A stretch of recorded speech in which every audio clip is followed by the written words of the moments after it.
اب مثال کے طور پر جو موضوع ہے ہم دیکھیں گے مال کا فتنہ کیا ہے.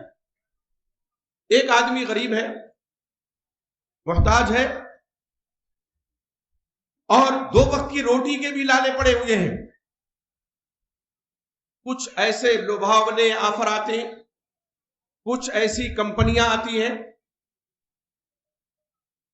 جو یہ دعویٰ کرتی ہیں کہ اگر ہم سے جڑ جاؤ گے تو یہ تمہاری محتاجگی, یہ فقر و فاقہ, یا اگر تم مڈل کلاس سے تعلق رکھتے ہو تو اور زیادہ تم مال میں بڑھ جاؤ گے, تمہاری محتاجگی دور ہو جائے گی, لاکھوں میں کروڑوں میں کھیلنے لگو گے, مجھ سے جڑ کر کے دیکھ لو. یہ نیٹ ورک جسے کہتے ہیں نا, نیٹ ورکنگ کمپنیاں جو ہوتی ہیں, جو نیٹ کے ذریعے سے بزنس کرتی ہیں, ملٹی لیول کمپنیاں جو ہوتی ہیں, وہ ممبر سازی کرتی ہیں. کیسے کرتی ہیں؟ بہت سے لوگ یہ سوال کرتے ہیں کہ کیا ایسی کمپنیوں سے جڑا جا سکتا ہے کہ نہیں؟ مال کا آفر بہت زیادہ ہے, لامحدود ہے, آپ 1-2 سال میں کروڑپتی ہو جائیں گے. ایسے لبھاونے سپنے یہ کمپنیاں دکھاتی ہیں, اور بظاہر ایسا لگتا ہے کہ اس میں کوئی قباحت نہیں ہے. بہت سے مسلمان نوجوان بزرگ ان کمپنیوں سے جڑ کر کے اپنی آخرت کی تباہی کا سامان تیار کر لیتے ہیں. اور بعض لوگ جب ان کمپنیوں سے جڑتے ہیں تو پھر وہ فتوے بھی علماء کرام سے پوچھتے ہیں, اور فتویٰ پوچھ کر کے اس پر عمل کر لیں تب تو اچھی بات ہے.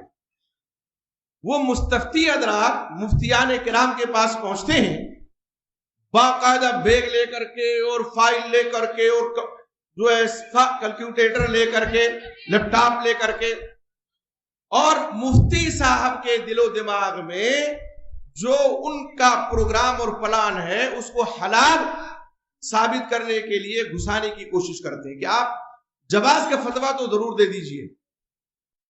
اب آئیے ذرا سمجھ لیتے ہیں ملٹی لیول جو کمپنیاں ہیں یا مارکیٹنگ جو نیٹ کے ذریعے سے, نیٹ کہتے ہیں جال کو, کرتی ہیں, ان کا طریقہ واردات کیا ہے یہ سمجھنا بہت ضروری ہے. ان کا طریقہ واردات یہ ہے کہ وہ آپ کو آفر دیں گی کہ میری مصنوعات ہیں, پروڈکٹ ہیں ہمارے کچھ, آپ ان کو خریدیں, ممبر بن جائیں ہمارے, آپ خرید کر کے مثلا ان کے پروڈکٹ جو ہیں ان کی قیمت, اس میں شیمپو ہے, صابن ہے, تیل ہے, پاؤڈر ہے, کریم ہے, کوئی بھی چیز ہو سکتی ہے. وہ اگر 3,000 کی قیمت کا سامان ہے تو وہ کہیں گے آپ 10,000 کمپنی کو دیجئے, یہ سامان ہم دیں گے آپ کو اور آپ ہمارے ممبر بن گئے. جی جناب ممبر ہو گئے آپ. اب جو آپ ممبر بنے ہیں 3,000 کا سامان 10,000 میں خرید کر کے, تو آپ کو فائدہ کتنا ہوگا یہ آپ سوچ نہیں سکتے. صاحب کیسے فائدہ ہوگا؟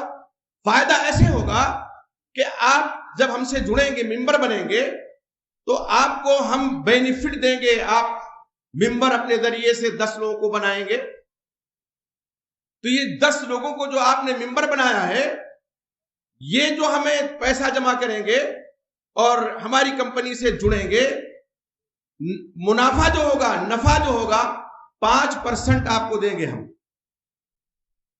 چلیے ٹھیک ہے. زید صاحب جڑ گئے ملٹی لیول کمپنی سے, نیٹ مارکیٹنگ کی دنیا سے, 10 لوگوں کو دوڑ دھوپ کر کے ممبر بنا لیا.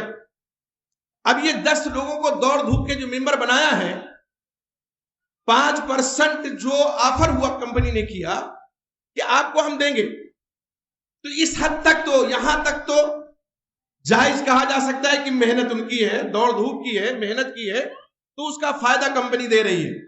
لیکن یہیں پر بس نہیں ہے. اب ان 10 کے ذریعے سے 10 بنے, 10 کے ذریعے 10 بنے, 10 کے ذریعے سے 10 بنے.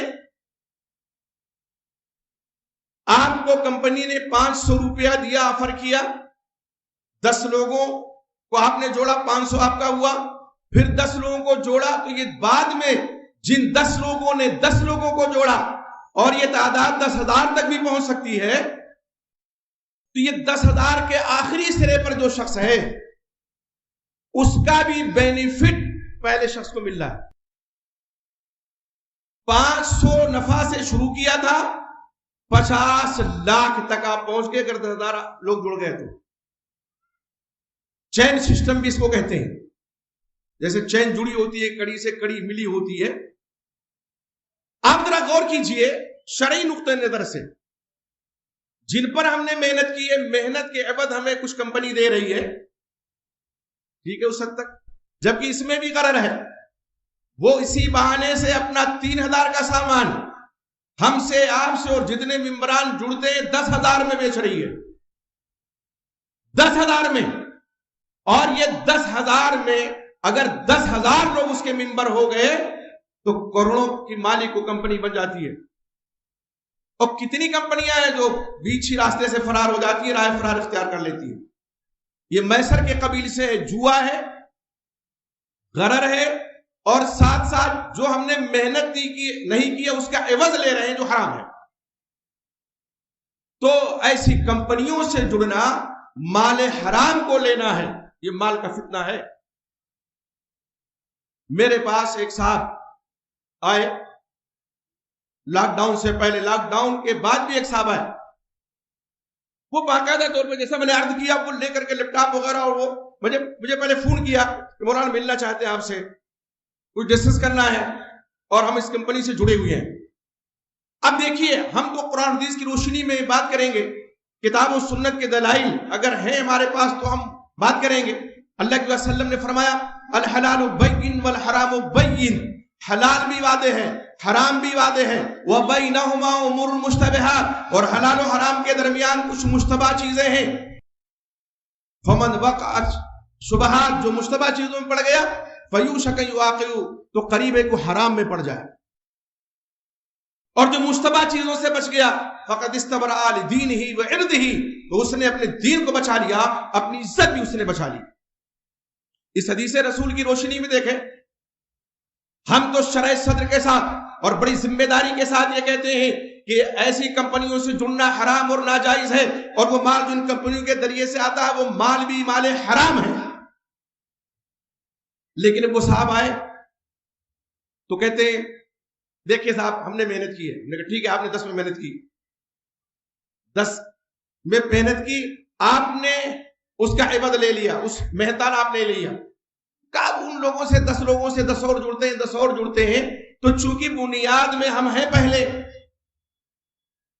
آپ کہاں ہیں پہلے تو کمپنی ہے، کمپنی نے آپ کو جوڑا ہے، اور کمپنی بھی غرر اور دھوکے پہ مبنی ہے۔ کتنی کمپنیاں اس طرح سے فراڈی ثابت ہوتی ہیں۔ بہرحال وہ لقمہ دینے کی کوشش کر رہے تھے۔ میں نے کتاب و سنت کے دلائل کی روشنی میں، اور میں نے کہا عرض کیا کہ یہ میسر ہے، کم سے کم جوا ہے، اس میں غرر ہے، اور جو محنت آپ نے نہیں کی ہے اس کا عوض آپ جو لے رہے ہیں یہ حرام ہے۔ پھر 3,000 کا سامان 10,000 میں آپ بکوا رہے ہیں، کیوں آخر؟ یہ جس کو آپ بکوا رہے ہیں اس کے ساتھ دھوکہ ہے، کیوں بکوا رہے ہیں آپ؟ 3,000 کا سامان آپ 10,000 میں بیچ رہے ہیں کمپنی کا، تو کمپنی کو فائدہ پہنچا رہے ہیں۔ اور اللہ کے نبی صلی اللہ علیہ وسلم نے فرمایا لا ضرر ولا ضرار فی الاسلام، اسلام میں نہ ضرر ہے نہ ضرار ہے، نہ خود نقصان اٹھاؤ نہ دوسرے کو نقصان پہنچاؤ۔ تو اس اصول کی روشنی میں آپ صلی اللہ علیہ وسلم اس حدیث میں اصول ایک بیان فرمایا ہے، یہ حرام ہے مال۔ اسی طرح سے ایک بہت بڑا فتنہ